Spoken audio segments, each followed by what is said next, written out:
Welcome to the Fresh from Florida Test Kitchen. I'm Chef Justin, and today we are talking the Florida peach. The Florida peach is in season April and May, so a very short growing season, but listen, these are big on flavor. So today I'm super excited. We are gonna do Florida peach Foster. So let's go ahead and get cooking. I'm gonna go ahead and add my butter to the pan. And then we're gonna go ahead and add our brown sugar. This is a dark brown sugar. You could use light brown sugar or even natural Florida sugar if that's what you had, would be fine. All right, we're gonna let this melt and start coming together. In the meantime, let's go ahead and cut our Florida peaches. We're simply gonna cut these really easy. I'm just gonna go down each side, making sure to avoid the pit. I'm just gonna take these, and you could really cut them anyway, but I think I'm gonna dice these for this dish. We're just gonna give this another stir.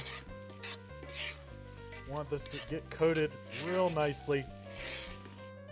I'm gonna squeeze in a little bit of Florida orange juice to this.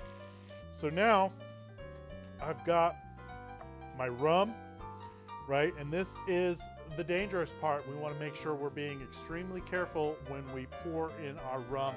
And I'm gonna make sure that everybody's back, so we're being as careful as possible.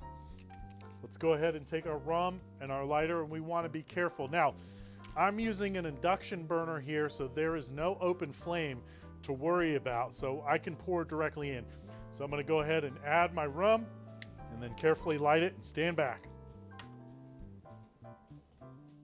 All right, we've made our Florida Peaches Foster. It smells incredible. The sauce smells like caramel and a little bit of rum.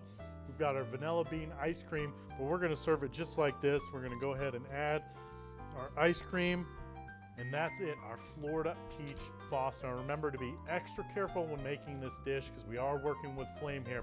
And also don't forget to go to the website, follow freshfromflorida.com. You'll find this peach recipe and many others, sweet and savory alike. So make sure you check that out. And in the meantime, keep cooking.